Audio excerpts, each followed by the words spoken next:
آج کل کے دور میں ہر شادی شدہ انسان کے ذہن میں آنے والا سب سے خطرناک سوال ایکسٹرا میرٹل افیئر یا پھر زنا یا پھر ایسے تعلقات جو شادی سے باہر بنائے جاتے ہیں۔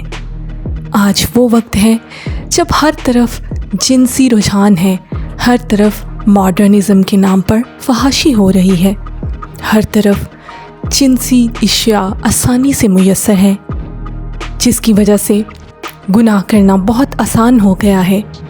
یہاں تک کہ گناہ کرنے کے لیے آپ کو اپنے گھر سے باہر جانے کی بھی ضرورت نہیں، آپ اپنے موبائل فون سے، ٹیلی ویژن سے، انٹرنیٹ سے، فیس بک، انسٹاگرام، کہیں سے بھی اس گناہ کا حصہ بن سکتے ہیں۔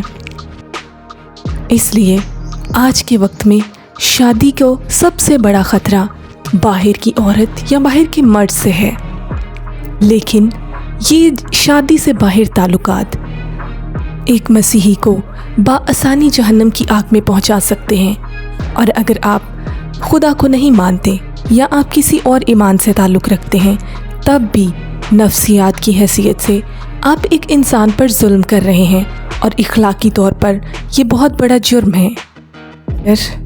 اگر آپ اپنے پارٹنر کو دھوکہ دیتے ہیں تو مکافات عمل ضرور ہوتا ہے، اور آپ کو اپنے کیے کا سامنا زندگی میں ہی کرنا پڑتا ہے۔ تو چلیے آج بائبل مقدس میں سے زنا کے بارے میں جانتے ہیں۔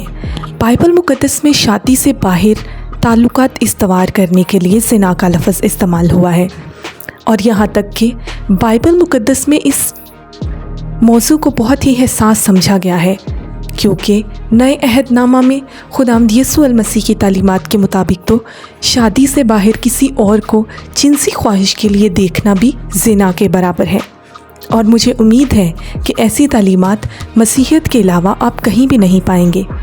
آئیے کلام مقدس میں سے جانتے ہیں کہ کلام مقدس اس گناہ کے بارے میں ہمیں کیا تعلیمات دیتا ہے۔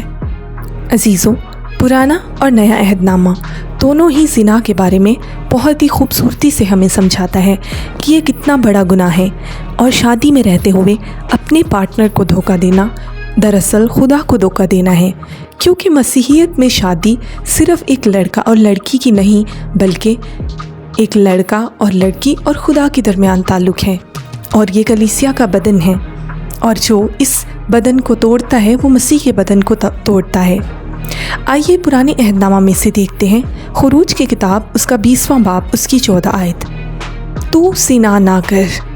اسی طرح لیویٹکس چیپٹر 20 ورس 10، اور جو شخص اپنے پڑوسی کی بیوی کے ساتھ زنا کرے، وہ شخص جو اپنے پڑوسی کی بیوی کے ساتھ زنا کرے، زنا کرنے والا اور زنا کرنے والی دونوں قتل کیے جائیں گے۔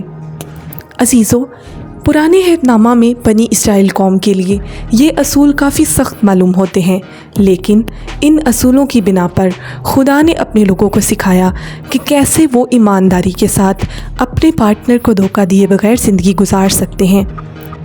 اب نئے عہد نامہ میں سے ہم کلام مقدس کی خوبصورت آیات کو دیکھتے ہیں۔ متی کی انجیل اس کا 5واں باب اس کی 27ویں اور 28ویں آیات، تم سن چکے ہو کہ کہا گیا تھا تو زنا نہ کر، لیکن میں تم سے کہتا ہوں کہ جو شخص کسی عورت کو شہوت سے دیکھتا ہے اس نے اپنے دل میں اس کے ساتھ زنا کر لیا۔ عزیزوں، کلام مقدس کی یہ آیت بڑے ہی واضح انداز میں ایک مرد کے لیے ایک عورت دونوں کے لیے ہی یہ سکھاتی ہے کہ ہمیں اپنے پارٹنر کے ساتھ اس حد تک وفادار رہنا ہے کہ ہم کسی دوسرے لڑکے یا لڑکی کو بری نظر سے بھی نہ دیکھیں۔ آج کل کے وقت میں جب ہر طرف فحاشی کا دور ہے اور آسانی سے لڑکا یا لڑکی باہر تعلقات بنا سکتے ہیں، موبائل فون کے ذریعے ہم شاید ہر روز اس گناہ کے مرتکب ہوتے ہیں، لیکن آج اس ویڈیو کے ذریعے ہم نے خود کو اس گناہ سے دور کرنا ہے اور اپنے پارٹنر کے ساتھ وفادار ہونا ہے۔ پہلا کرنتھیوں اس کا 6 باب اس کی 9ویں اور 10ویں آیت۔ اب بائبل مقدس ہمیں ایمانداری کے ساتھ رہنے اور زنا سے بچنے کے لیے کیا اصول دیتی ہے؟ سب سے پہلے نمبر 1، ایمانداری اور وفاداری۔ شادی کے عہد کی اہمیت اور اس کے مقدس ہونے کو سمجھنا چاہیے۔ کلام مقدس میں سے عبرانیوں 13 باب اس کی 4 آیت، شادی سب میں عزت دار ہونی چاہیے اور شادی کا بستر ناپاک نہ ہو، کیونکہ خدا زنا کرنے والوں اور بے شرم لوگوں کا انصاف کرے گا۔ نمبر 2، دل اور ذہن کی حفاظت کرنا۔ ایسے موقع اور صورتوں سے بچنا چاہیے جو وسوسے پیدا کر سکتی ہے، یعنی کہ ہمیں اپنے دل کی حفاظت کرنی ہے۔ امثال کی کتاب ہمیں سکھاتی ہے کہ ہمیں اپنے دل کی حفاظت کرنی ہے۔ ایک مسیحی ہونے کے ناطے ہمیں ہر اس چیز سے دور رہنا ہے جس کی وجہ سے ہم گناہ کر سکتے ہیں۔ وہ آپ کی فیس بک ہو سکتی ہے، وہ آپ کی یوٹیوب ہو سکتی ہے، یا واٹس ایپ پر بنائے گئے تعلقات، کوئی بھی آپ کو گناہ کی طرف مائل کر سکتا ہے۔ اس لیے جہاں بھی آپ کو لگے کہ آپ گناہ میں مبتلا ہو سکتے ہیں، وہاں سے فوراً دور ہو جائیں۔ نمبر 3، جواب دہی۔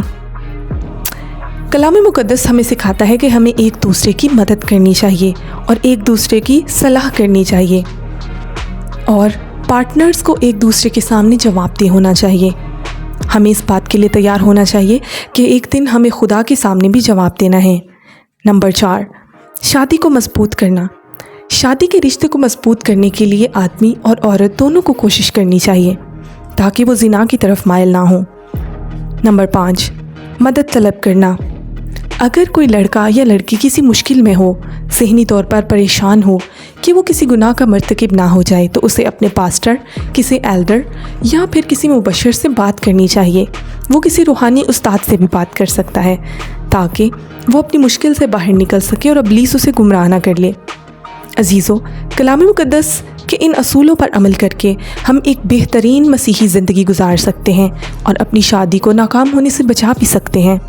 آئیے آج ہم اس ویڈیو کو دوسروں کے ساتھ بھی شیئر کریں تاکہ کلام مقدس کی سچائیوں کو جان کر ہم گناہ، زنا اور شادی سے باہر تعلقات بنانے سے دور رہیں، کیونکہ اس طرح ہم مسیح کے بدن کو بھی توڑتے ہیں اور مسیحیت کو بھی ناپاک کرتے ہیں۔